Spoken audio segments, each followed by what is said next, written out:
If you like your cocktails sweet, delicious, and spicy, I have just the recipe for you. Here comes another cocktail recipe. Follow along. First up, and so what we have here is a combination of fresh carrot juice. We also have some cayenne pepper and also unfiltered fresh apple juice. We're also gonna need some fresh lime juice, some tequila, and mezcal. And of course, I'm gonna use one of these cool little clay jarritos. We're gonna grab that lime juice up and we're gonna measure a 1/2 ounce.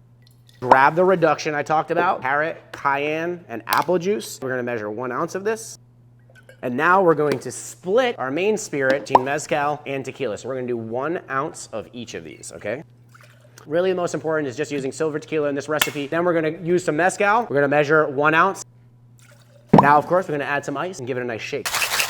Grab your glass, ice all the way to the top. Strain our cocktail over that ice. Little dehydrated apple here for our garnish. There you are, a delicious, slightly sweet, slightly spicy, smoky, delicious tequila mezcal cocktail. Cheers, everybody.